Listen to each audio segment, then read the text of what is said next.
ముందుగా ఈ అవకాశం ఇచ్చినటువంటి తండ్రి అయిన దేవునికి క్రీస్తు వారి పక్షాన వందనాలు తెలియజేసుకుంటున్నాయండి. అదేవిధంగా కూడొచ్చినట్టు మీ అందరూ కూడా ప్రభునామున వందనాలు తెలియజేసుకుంటున్నాయండి. ప్రభునందు ప్రియులారా, ఈరోజు మనం ఒక చక్కని వాక్యం ద్వారా వాక్య సందేశంలోకి వెళ్దామండి. పేతురు రాసినటువంటి మొదటి పత్రిక 3వ అధ్యాయం 15వ వచనం.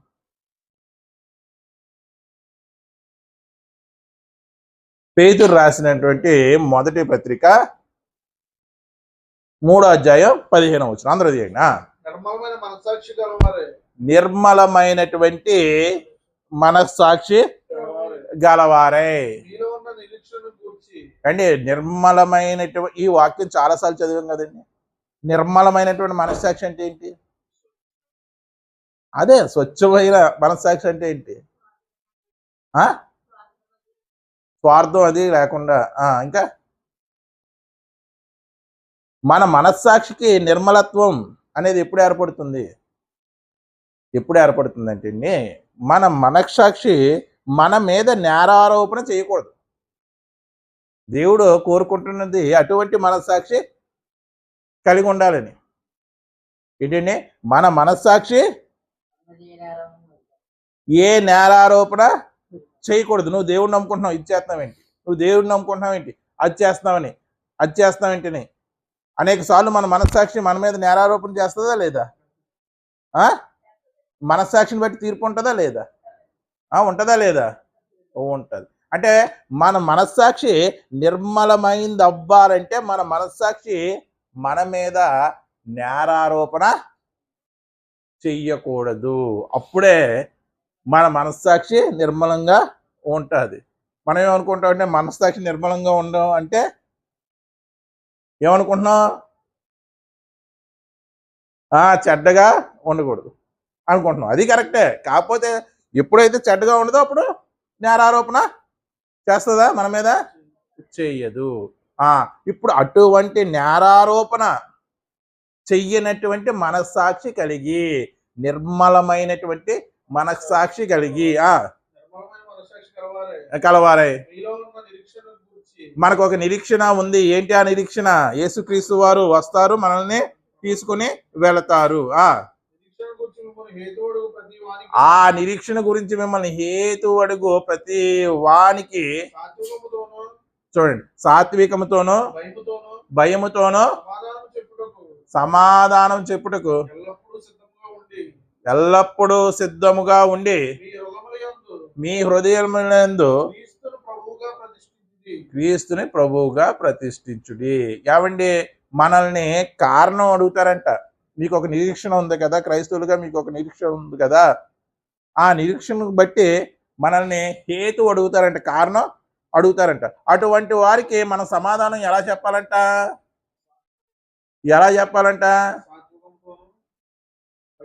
నాకు చెప్పవలసినటువంటి అవసరం లేదు, నువ్వెవడు నేను చెప్పడానికి, నీకు అడగడానికి రైట్స్ ఏంటి, నా భక్తి నాదే, అలా సమాధానం చెప్పకూడదంట. ఎవడైనా దీని గురించి మనల్ని కారణం అడిగితే, దీనిలో ఇలా రాయబడింది ఏంటి అని అడిగితే, కారణం అడిగితే వాడికి ఎలా చెప్పాలంట? సాత్వికంతో. సాత్వికం అంటే మిక్కిలి దీన మనస్సు గలవాడే, ప్లెజెంట్గా చెప్పాలి. ఇంకేమంటున్నాడు? భయముతోనూ. ఎందుకు భయంతో చెప్పాలండి? ఆడికి మనం భయపడాలా?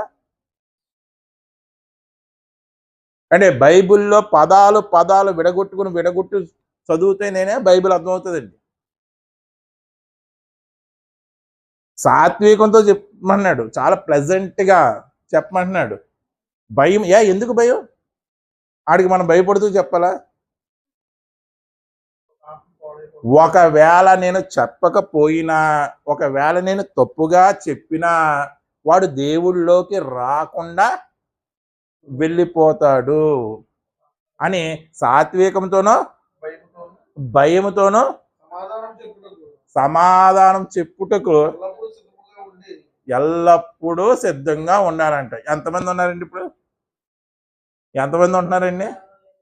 మనకి ఎవరైనా సమాధానం చెప్తే బాగుండు అనుకుంటున్నాం. మన డౌట్ మనం ఇతరులకు సమాధానం చెప్పే స్థాయిలో మనం ఉండాలని దేవుడు అనుకుంటున్నాడు. మనమేమో మన డౌట్లకి ఎవరైనా సమాధానం చెప్తే బాగుండు. అంటే ఆధ్యాత్మికంగా ఆ స్థాయికి ఎదగాలి మీరు. ఆధ్యాత్మికంగా ఆ స్థాయికి ఎదగాలని దేవుడు కోరుకుంటున్నాడు. దీన్ని బట్టి హేతు అడుగుతున్నారా లేదా? అడుగుతున్నారా లేదండి? అడుగుతున్నారు. కేవలం ఇది మాత్రమే కాకుండా, అన్యులకు మాత్రమే కాకుండా మన క్రైస్తవులు కూడా ఏం చేస్తారంటే హేతువు అడుగుతారు. ప్రభునందు ప్రియులారా, ఈరోజు అటువంటి ఒక ప్రశ్నను చూద్దామండి. ఏమిటి ఆ ప్రశ్న అంటే, సృష్టికి ముందు సృష్టి ఉందా? సృష్టికి ముందు మరో సృష్టి ఉందా? ఈ విషయం మీదండి చాలామంది దైవజనులు, చాలా సీనియారిటీ ఉన్నటువంటి దైవజనులు అందరూ కూడా ఏమని చెప్పారంటే, ఈ సృష్టికి ముందు మరొక సృష్టి ఉంది అని చెప్పారండి. ఎందుకు వారు అలా చెప్పారంటే, ఆదికాండం 1వ అధ్యాయం 1-2 వచనాలు చదువుదామండి. ఆదియందు దేవుడు భూమి ఆకాశములను సృజించెను. చూడండి, ఈ వచనాన్ని పొరపాటుగా అర్థం చేసుకొని భూమి నిరాకారముగాను శూన్యముగాను ఉండెను. చాలండి. ఆది అందు దేవుడు భూమాకాశములను సృజించేశాడు. మొన్న మంగళవారం క్లాసులో చెప్పాను, ఆది అందు దేవుడు భూమాకాశములు సృజించేనంటే నేను సృష్టి చేశాను, ఆ సృష్టి ఎలా చేశాను అని 1వ అధ్యాయం అంతా 2వ అధ్యాయం అంతా కూడా వివరిస్తూ వచ్చాడు. వీళ్ళు ఎలా అర్థం చేసుకున్నాడంటే, ఆది యందు దేవుడు భూమాకాశములను సృజించెను, ఆ భూమి ఎలా అయిపోయిందంటే షేప్లెస్, నిరాకారంగా అయిపోయింది. భూమి నిరాకారంగాను శూన్యంగా అయిపోయిందంట. షేప్ అవుట్ అయిపోయిందంట. షేప్లెస్ కాదు, షేప్ అవుట్ అయిపోయిందంట. ఏంటి ఇంకా చక్కని పదం ఏంటంటే షేప్ అవుట్, నిరాకారము. ఎందుకు అయిపోయింది అని వీళ్ళని అడుగుతుంటే వీళ్ళు ఏం చెప్తున్నారంటే, ప్రకటన గ్రంథం 12వ అధ్యాయం 7వ వచనం అనుకుంటా, ఒకసారి తీయండి. ప్రకటన గ్రంథం చదవండి. యుద్ధం జరిగాను. మిఖాయేలును అతని దూతలను ఆ కడప సర్పముతో యుద్ధము చేయవలని ఉండగా ఆ కడప సర్పమును దాని దూతలను యుద్ధము చేసిరి గాని గెలవలేకపోయేది. కనుక పరలోకమందు వారికి స్థలము లేకపోయేను. కాగా సర్వలోకమును మోసపుచ్చుచు అపవాది అనియు సాతాననియు పేరు గల ఆది సర్పమైన మహా ఘట సర్పము పడదోయబడి ఉండెను. అది పడద్రోయబడింది. ఎక్కడికి పడద్రోయబడిందంటే అది భూమి మీద, ఈ సృష్టి మీదకి పడద్రోయబడింది. అది పడద్రోయబడబట్టి, అర్థమవుతుందండి, అది పడద్రోయబడబట్టి ఈ సృష్టి అంతా, లేకపోతే ఈ భూమి అంతా నిరాకారం అయిపోయిందంట. షేప్లెస్ అయిపోయిందంట. వాళ్ళు చెప్తుంది షేప్ అవుట్ అయిపోయిందంట, శూన్యం అయిపోయిందంట. అర్థమైందండి? ఈ సృష్టిని దేవుడు సృష్టించాడు, కానీ అపవాది ఎప్పుడైతే పాపం చేసి మిఖాయేలు దేవదూత ద్వారా కిందకి పడద్రోయబడింది, ఈ సృష్టిలోకి పడద్రోయబడిందని వాళ్ళు అనుకుంటున్నారు. అప్పుడంట ఇది ఏమైందంట, నిరాకారంగాను సరిపోయిందని, కరెక్ట్గా సింక్ అయినట్టు ఉంది కదా, ఉందా లేదా? కరెక్ట్గా అతుక్కున్నట్టు ఉందా లేదా? నిరాకారంగాను శూన్యంగాను ఉన్నది. అంటే మన ఇంట్లో ఒక నెల రోజులు మన పిల్లలు లేకపోతే మన ఇల్లు ఎలా ఉంటుంది? ఎలా ఉంటుంది? అదే చెప్తున్నాడు దేవుడు అక్కడ. ఇంకా నా పిల్లలు రాలేదు కాబట్టి నేను సృష్టిని కలుగు చేసినా సరే ఆ సృష్టికి అందం లేదు, ఆ సృష్టికి చక్కని రూపం. నువ్వు వస్తేనే కళ అంటారు కదా, నువ్వు వస్తేనే లేకపోతే అదేంటి కళాహీనంగా ఉంటుంది. అదే దేవుడు చెప్తున్నాడు, భూమి నిరాకారముగాను శూన్యముగాను ఉండెను. ఈ నిరాకారానికి శూన్యానికి ఇంకా ఎక్కడి నుంచి ఎక్కడికో పడద్రోయబడిందంట, యుద్ధం జరిగి పడద్రోయబడిందంట. ఆ వేటికి ఏంటి భూమి ఆ అపవాది వెయిట్ అంటే అలాగా అనుకున్నారండి వాళ్ళు. ఇప్పుడు దీని మీద ఏదైనా ఒక 200 కేజీలు వెయిట్ పడితే ఇది ఏమవుతుంది? షేప్ అవుట్ అవుతుందా లేదా? నిరాకారం అయిపోద్దా లేదా? అయిపోద్ది. అలా అనుకున్నారు. అలా కలుగు చేసాడే సృష్టి, అలా కలుగు చేసాడండి దేవుడి సృష్టి. ఎటువంటి పరిస్థితుల్లో కూడా దేవుడు అలాగా చేయలేదు. ఇంకా మనం ఆలోచిస్తే ప్రభునందు ప్రియులారా, పేతురు రాసినటువంటి 2వ పత్రిక 3వ అధ్యాయం 5వ వచనం. ఇప్పుడు భూమి నిరాకారంగాను శూన్యంగా ఉంది. ఎందుకంటే అపవాది పడద్రోయబడింది, అది నిరాకారం అయిపోయింది, ఏమీ లేకుండా ఇంక అన్ని తుడుచుకొట్టు శూన్యంగా అయిపోయింది అనుకుంటున్నారు. యాలయనగా పూర్వము నుండి ఆకాశము నుండి. ఎక్కడి నుండి? ఏ పూర్వం నుండి? ఏ పూర్వం నుండి? సృష్టించినప్పటి నుంచి కూడా భూమి అలాగే ఉంది, ఎక్కడ నిరాకారం అయిపోలేదు. వీళ్ళు అనుకుంటున్న నిరాకారం షేప్ అవుట్ అయిపోలేదు, ఎక్కడ కూడా శూన్యం అయిపోలేదు. పూర్వం నుండి ఆకాశము ఉండెననియు. చూడండి, మీరు జాగ్రత్తగా వినాలండి ఈ పాట. నీళ్లలో నుండి, నీళ్ల వలనను భూమి ఎలా సమకూర్చబడింది అంటే అండి, నీళ్లలో నుండి నీళ్ల వలన సమకూర్చబడింది అంటండి. చాలండి. మొదటి వీళ్ళు అనుకుంటున్నట్టు ఆలోచిద్దాం. మొదట భూమి దేవుడు ఎలా సమకూర్చాడండి? నీళ్లలో నుండి నీళ్ల వలన. మరి నిరాకారం అయిపోయిన తర్వాత మళ్ళీ ఎలా సమకూర్చాడు? పేతురు భక్తుడు ఏమని చెప్తున్నాడు? పూర్వం నుండి, ఎప్పుడు సృష్టి చేసిన దగ్గర నుండి భూమి ఉంది, అది నీళ్ల వలన నీళ్ల నుండి అది ఎలా సమకూర్చబడిందో మన మంగళవారం క్లాసులో చెప్పాను నేను. నీళ్ల వలన నీళ్ల నుండి ఎలా సమకూర్చబడిందో మంగళవారం క్లాసులో చెప్పాను. అంటే అది పూర్వం నుండి ఉంది. మరి నిరాకారం అయిపోయిన తర్వాత దేవుడు మళ్ళీ భూమిని సృష్టించాడు 3వ రోజుని. దేవుడు మళ్ళీ 3వ రోజున భూమిని మళ్ళీ సృష్టించాడు అని అంటున్నారు. మళ్ళీ జలముల్ని మళ్ళీ ఏకత్రం చేసి దేవుడు మళ్ళీ జలములలో నుండి జలముల వలన భూమిని తీసాడా? లేకపోతే ఒక్కసారేనా? ఒక్కసారే. అదే పేతురు భక్తుడు చెబుతున్నాడు. అర్థమైందండి? వీళ్ళ యొక్క ఆలోచన ఏంటంటే, నిరాకారం అయిపోయిన 2వ వచనంలో నిరాకారం అయిపోయినటువంటి భూమిని దేవుడు 3వ రోజున మళ్ళీ సృష్టించాడు. 3వ రోజున సృష్టికామని చదవండి ఒకసారి. ఆదికాండం 1వ అధ్యాయంలో 3వ రోజు వచనం చెప్పండి. 11వ వచనం. దేవుడు భూమి మీద తమ జాతి ప్రకారము తమలో విత్తనములు గల ఫలమిచ్చు వృక్ష ఫలములను భూమి మొలిపించును గాక.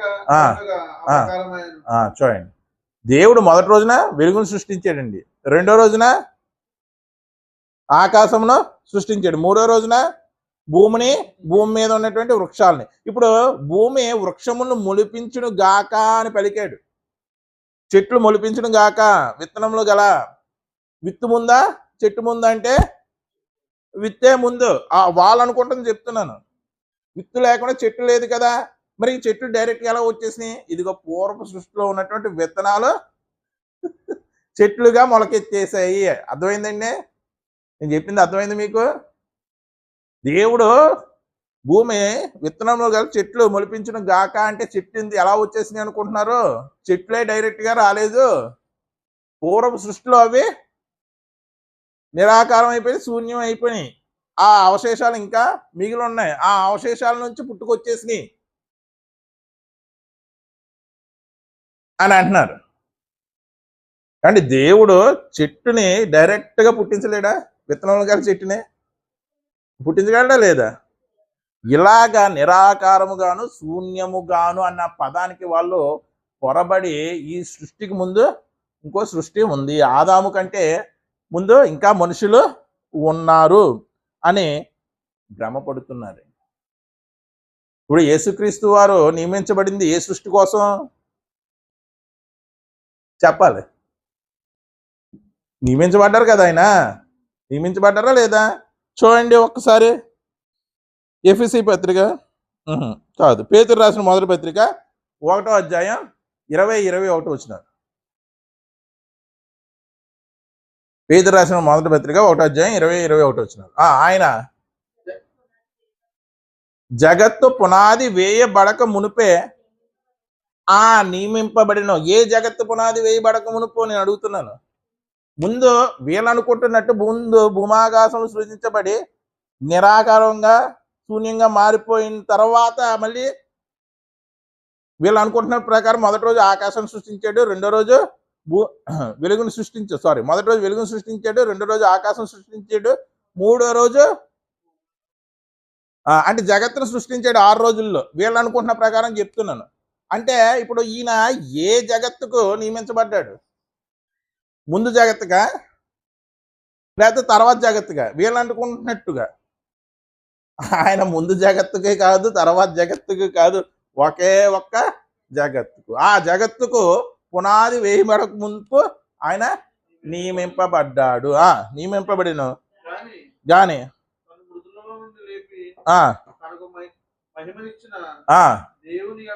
దేవుని ఎడల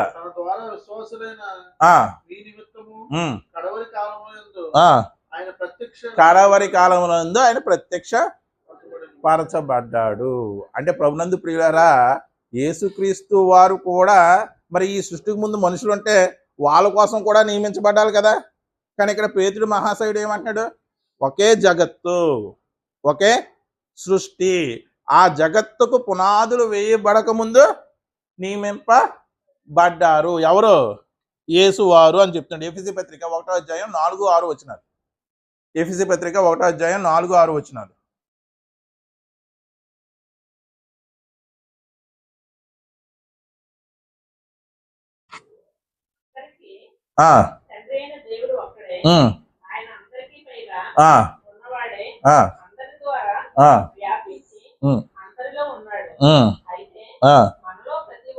చూడండి ఎఫెసీ పత్రిక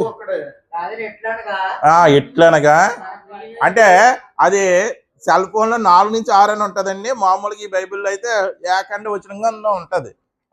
జీవన్ చదువమ్మా. ఎట్లనగా తన ప్రియుని యందు తాను ఉచితముగా మనకు అనుగ్రహించిన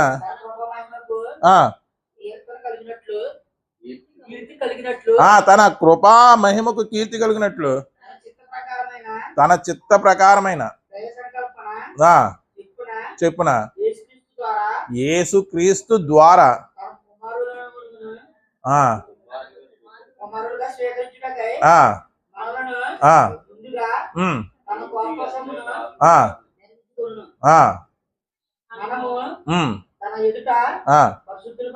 పరిశుద్ధులుగాను నిర్దోషముగాను ఉండవలనని ఏ జగత్తు పునాది వేయబడక ముందు. మళ్ళీ ప్రశ్న, వీళ్ళు అనుకుంటున్నట్టు ఒకసారి నిరాకారము శూన్యమైపోయినటువంటి జగత్తు పునాది వేయబడక ముందు మనల్ని నిర్ణయించుకున్నాడా? ఇందాక క్రీస్తుని నిర్ణయించడానికి చదివాం. క్రీస్తు ఏ జగత్తుకు ముందు నిర్ణయించబడ్డాడు అని ప్రశ్నించాం. ఇప్పుడు మనల్ని కూడా నిర్ణయించుకున్నాడంటే జగత్తు పునాది వేయబడక మునిపే నిర్ణయించుకో. ఏ జగత్తు మునుపు? వీళ్ళు భ్రమిస్తున్నట్టు నిరాకారంగా శూన్యంగా అయిపోయినటువంటి జగత్తుకు ముందే నిర్ణయించాడా, లేకపోతే నిరాకారంగా శూన్యంగా అయిపోయిన తర్వాత మళ్ళీ జగత్తు కలిగింది కదా వీళ్ళు అంటున్నట్లు, అప్పుడు నిర్ణయించుకున్నాడా? అంటే భూమి నిరాకారంగా శూన్యముగా అవ్వకముందు నిర్ణయించుకున్నాడా, నిరాకారంగా శూన్యంగా అయిన తర్వాత నిర్ణయించుకున్నాడంటే ఉన్నది ఒకటే జగత్తు. ఆ ఒక్క జగత్తు పునాది వేయబడక మునిపే నిర్ణయించుకున్నాడు. అంటే ఇప్పుడు మనకి అర్థమవుతుందా లేదండి? సృష్టికి ముందు సృష్టి ఉందా లేదా?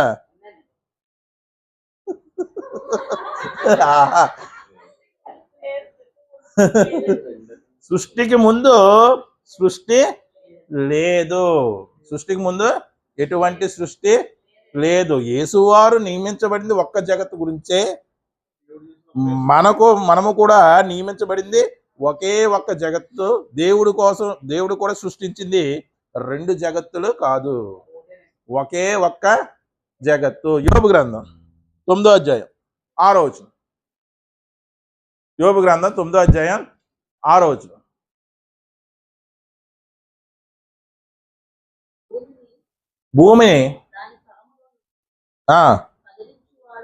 భూమిని దాని స్థలములో నుండి కదిలించువాడు ఆయనే.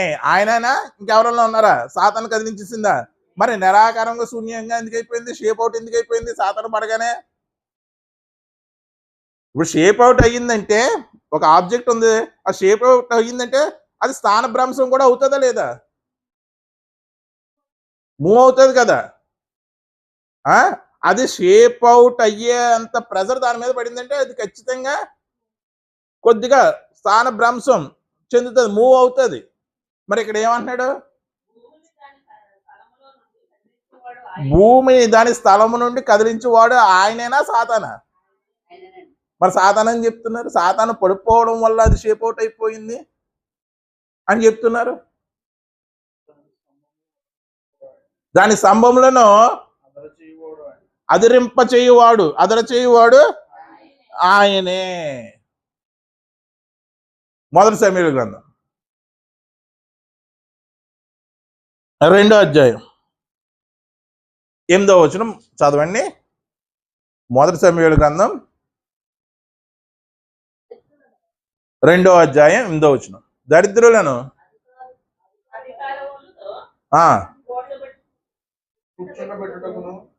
దరిద్రులను అధికారంతో కూర్చుండబెట్టుటకును.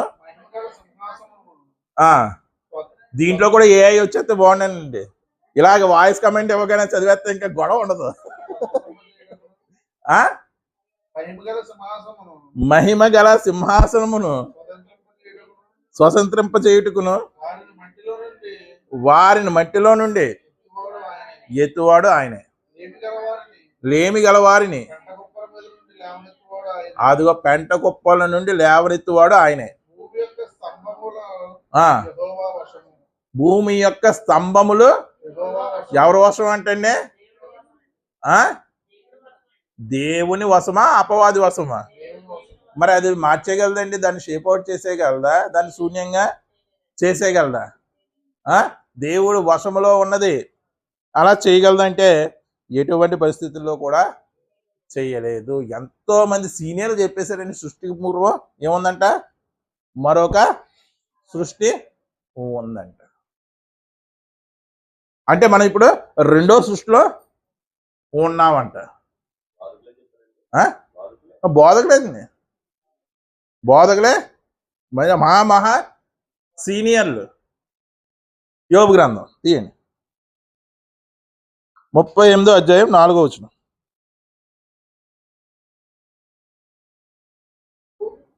నేను భూమికి పునాదులు వేసినప్పుడు. ఏ భూమికి?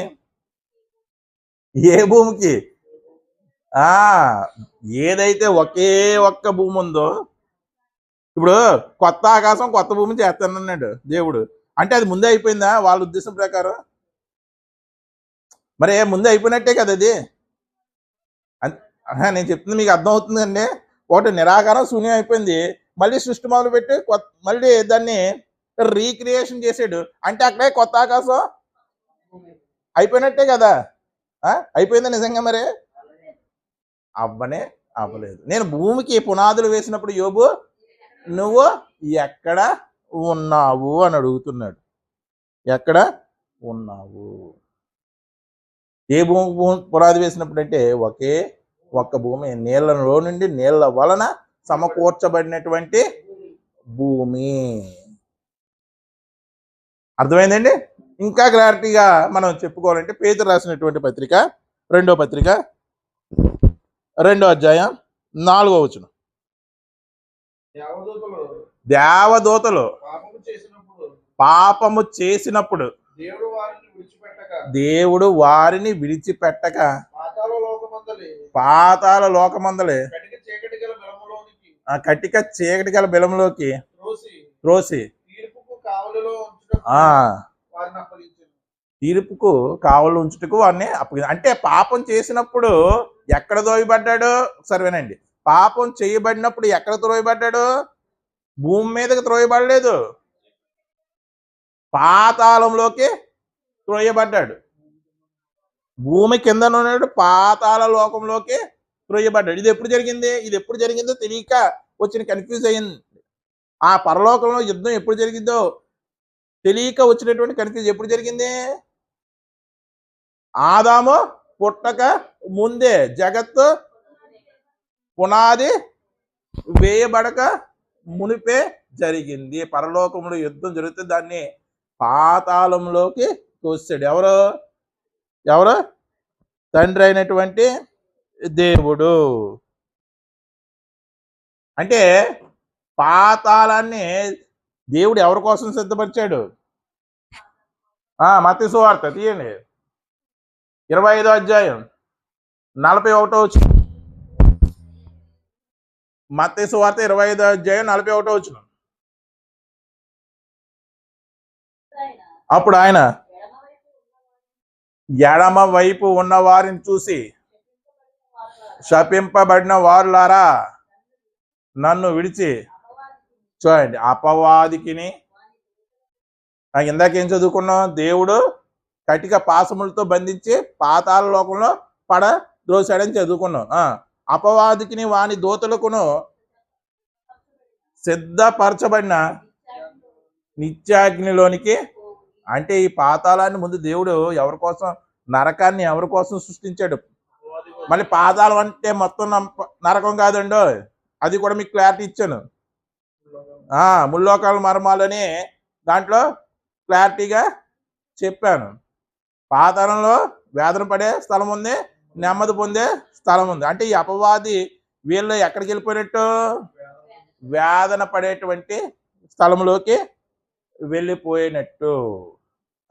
ఎవరి కోసం సిద్ధపరిచాడు దేవుడు ముందు నరకాన్ని? అంటే వాడు సృష్టికి ముందు యుద్ధం జరిగి కిందకి అంటే పాతాళానికి పడద్రోయబడ్డాడు. వాడు తర్వాత కొంతకాలము విడిచిపెట్టబడాలి. పరలోక నివాసులారా సంతోషించుడి, భూమి సముద్రమే మీకు శ్రమ. అపవాది ఎందుకంటే అపవాది భూమి మీదకి పడత్రోయబడ్డాడు. ప్రకటన గ్రంథంలో ఉంటుందండి. ఎందుకంటే అపవాది ఎక్కడ పడద్రోయబడాడంటే భూమి మీదకి పడద్రోయబడ్డాడంట. అందుచేత పరలోకమా ఎంతండి రెఫరెన్స్? 12:12 అంటండి.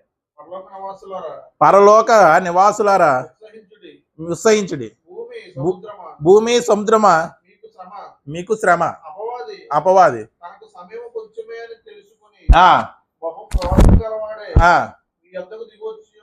అదిగో భూమి మీదకి వాడు వచ్చాడండి, పాతాళంలోంచి వచ్చాడు. ఎప్పుడది? ఆదాము సృష్టించబడిన తర్వాత ఆదాముని ఏ విధంగా అయినా సరే పాపంలో పడవేయాలని వాడు వచ్చాడు. వాడు పీడ పరలోకంలో విరడైపోయింది. పరలోక నివాసులారా ఉత్సహించుడి. ఇదిగో భూమి మీకు సముద్రమా, మీకు శ్రమ.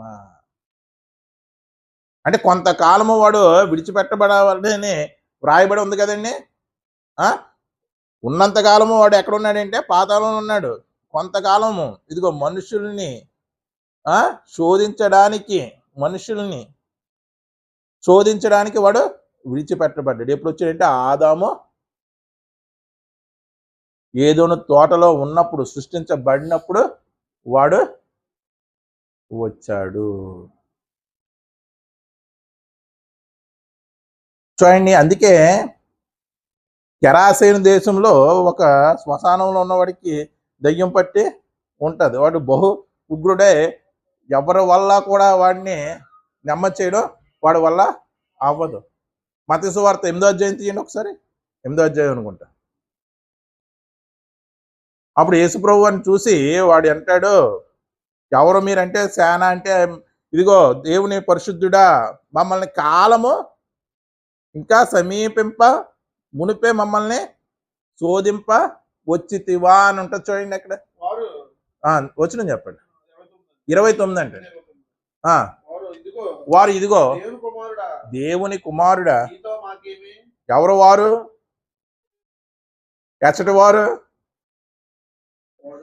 ఎచ్చటి వారు పాతాళంలో నుండి భూలోకంలోకి వచ్చిన వారు.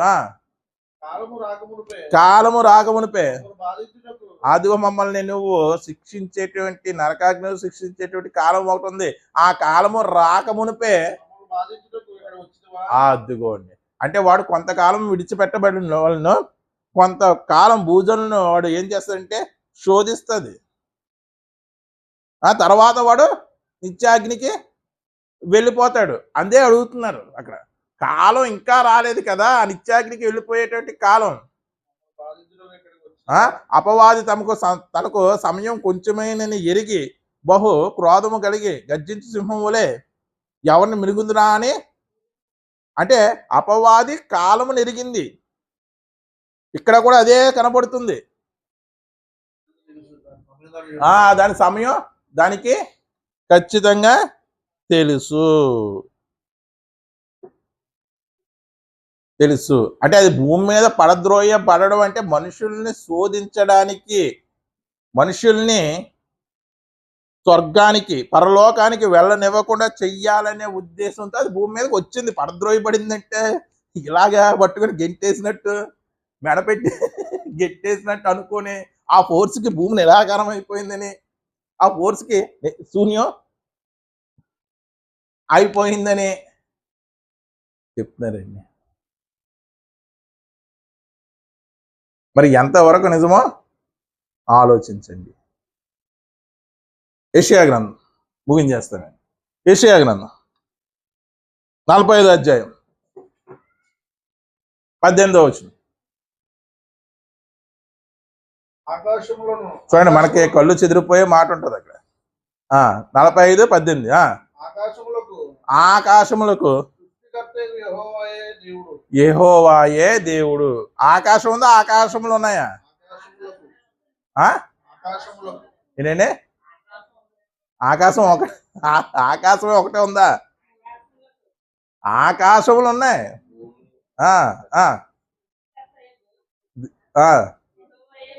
యెహోవాయే దేవుడు. ఆయన భూమిని కలుగు చేసి దాన్ని సిద్ధపరిచి ఏం చేశాడంటే సిద్ధపరిచి స్థిరపరిచాడంట. అదిగోండి, నిరాకారముగా ఉండినట్లు. మరి ఇదేం చెప్తా? మరి దీనికి సమాధానం ఏం చెప్తారు? నిరాకారముగా ఉండినట్లు ఆయన అంటే ముందు నిరాకారముగా శూన్యంగా ఉన్నది అనడానికి కారణం ఏంటంటే తన పిల్లలు ఇంకా రాలేదు. అదంతా ఎవరి కోసం సృష్టించాడంటే పిల్లల కోసమే. ఎవరి కోసం సృష్టించాడంటే లంకంత ఇల్లు ఉందండి, మేము ఇద్దరు భార్య భర్తలే ఉంటున్నాం, ఇంకా మాకు సంతానం లేదు. ఆ సంతానం ఎప్పుడు కలుగుతుందో, మా ఇల్లు ఎప్పుడు కలకల్లాడుతుందో, ఈ వెలితి ఎప్పుడు తీరుతుందో అని పిల్లలు లేని దంపతులకి ఒక మనోవేదన ఉన్నట్టు దేవుడు ఆ మనోవేదనతో చెప్తున్నాడు. భూమి నిరాకారముగాను శూన్యముగాను ఉంది. ఇక్కడ ఏం చెప్తున్నాడు? యెషయా గ్రంథం 48వ అధ్యాయంలో నిరాకారం అయ్యేటట్లు, ఎందుకంటే అది నిరాకారమయ్యే, యెహోవా సృజించినవన్నీ కూడా నిశ్చయములు, యెహోవా సృజించినవన్నీ కూడా స్థిరత్వం కలిగినవి. చూడండి, సిద్ధపరిచాడంట, మళ్ళీ స్థిరపరిచేసాడంట. ఏంటండి? మరి స్థిరపరిచేసిన దాన్ని అపవాది కొలాప్స్ చేయగలదా? షేప్ అవుట్ చేసేయగలదా? దేవుని చేతిలోనే ఉంటది. ఎప్పుడు షేప్ అవుట్ అవుతుంది? షేప్ అవుట్ అవడం కాదు, మొత్తానికి లయం అయిపోద్ది. పంచభూతములు మిక్కిలి వేండ్రంతో లయం అయిపోతాయి. కీర్తన గ్రంథం 105వ సంకీర్తన 104వ సంకీర్తన. అదిగో నివాస స్థలముగా ఉండుటకు దాన్ని సృజించాడంట. అదే కదండి దేవుడు యోబు గ్రంథం అంటాడు, నరులకు నివాస యోగ్యమైనటువంటి భూగోళం అన్నాడా, నిరాకారమైన భూమి అన్నాడా? యోబు గ్రంథం తెలుసు కదా మీకు. నరులకు నివాస యోగ్యమైనటువంటి భూగోళం. ఏ నరులకు? ఆదాం. వాళ్ళు అనుకుంటున్నట్టు ఆదాం ముందు ఉన్నటువంటి నరులకు. ఆదాం ముందు కూడా నరులు ఉన్నారంట. ఆదాం ముందు కూడా సృష్టి ఉందంట. కీర్తన గ్రంథం 104వ సంకీర్తన 5వ వచనం.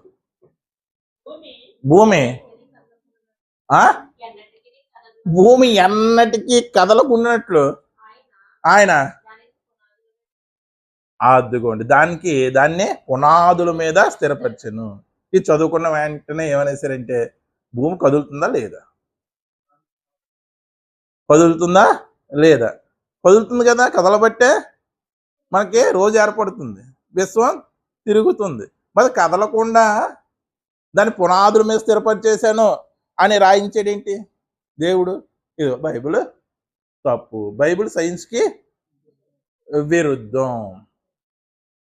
భూమి కదలకుండా దాని పునాదుల మీద స్థిరపరిచినంటే, భూమి తన కక్షలోంచి కదలకుండా, కక్షలోంచి కదిలితే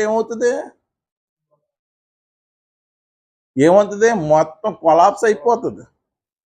కక్షలో 1 డిగ్రీస్ ఇలాగిలాగా మారినా సరే మొత్తం ఫ్రీజ్ అయిపోతాం. మనం మంచు గడ్డ కట్టేస్తాం, తెలుసండి.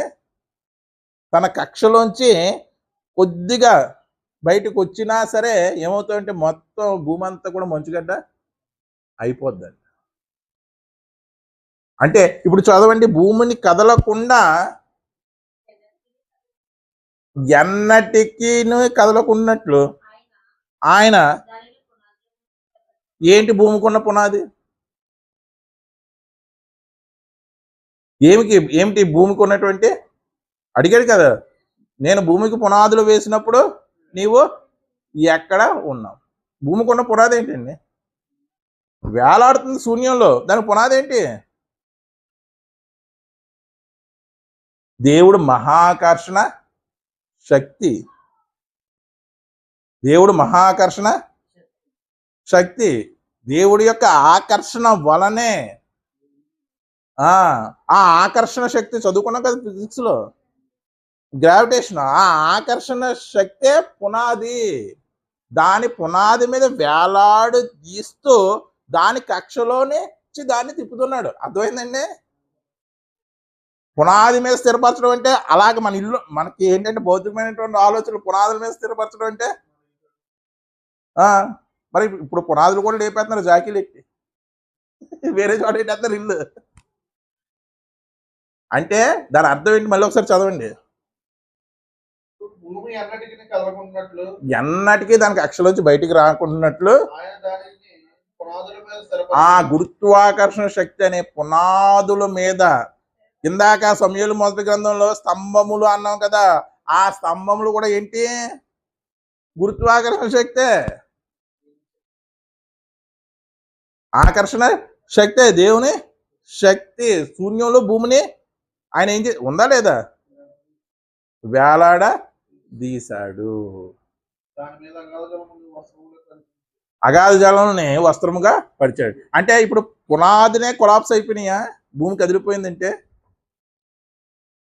చెప్పాలండి. భూమి కదిలిపోయింది అపవాది పడిపోయినప్పుడు అంటున్నారు కదా, పునాది మీద స్థిరపరిచాడని దేవుడు రాయించాడు. అంటే అపవాది పడిపోయినప్పుడు ఆడి బరువు తట్టుకోలేక మరి ఎన్ని టన్నుల బరువు కూడా చెప్పలేదు వీళ్ళు.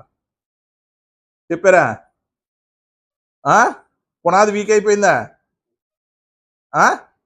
అందుకే మళ్ళీ 3వ రోజున కొత్త భూమిని సృష్టించాడా?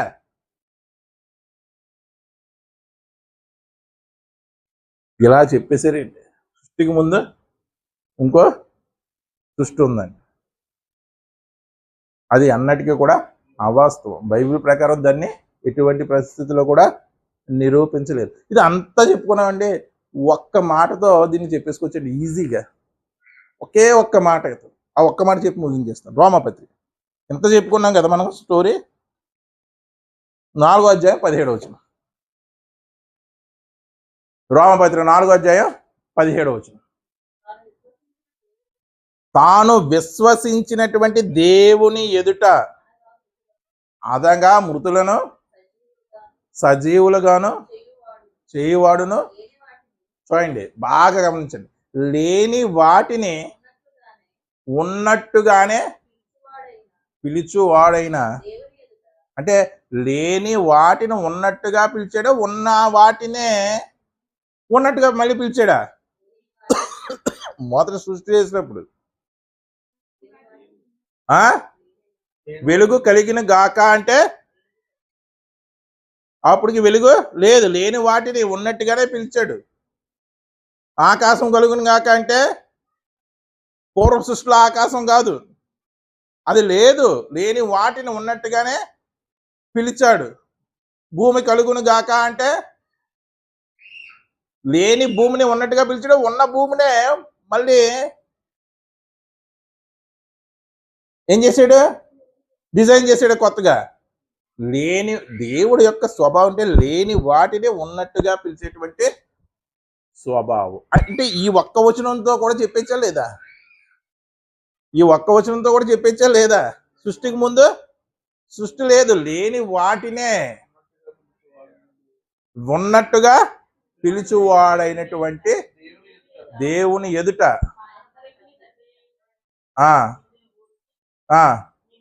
కానీ ఒకవేళ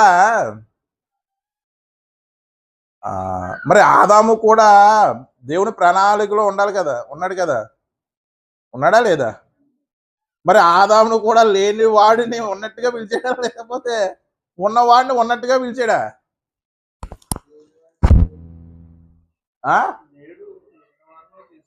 భూమి మీద లేడు, దేవుడి యొక్క సంకల్పంలో దేవునిలో ఉన్నాడు. ఆ ఉన్నవాడిని భూమి మీదకి తన జీవ వాయువు ద్వారా సృష్టించాడు. మిగతా వాటిని అన్నిటినీ కూడా లేని వాటిని ఉన్న వాటిగా దేవుడు పిలిచి సృష్టించాడు. సృష్టికి రూపింపబడ్డానికి తేడా ఉందండి. సృష్టి అంటే నిజంగా సృష్టి అంటే అండి ఏమీ లేని చోట ఒక దాన్ని తయారు చేయడం. అర్థమైందండి? రూపించడం అంటే అన్ని వస్తువులను కలిపి డిజైన్ చేయడం. ఇప్పుడు కారు ఉందండి, శూన్యం నుంచి కారు వచ్చిందనుకోండి, అది కారు సృష్టించబడ్డం. అర్థమైందండి? లేదు, అన్ని సామాన్లు ఉన్నాయి, వాటినన్నిటిని కూడా మనం ఏం చేసాం? సమకూర్చి కారు తయారు చేసాం. దాన్ని ఏమంటాం? నిర్మించడం అంటాం.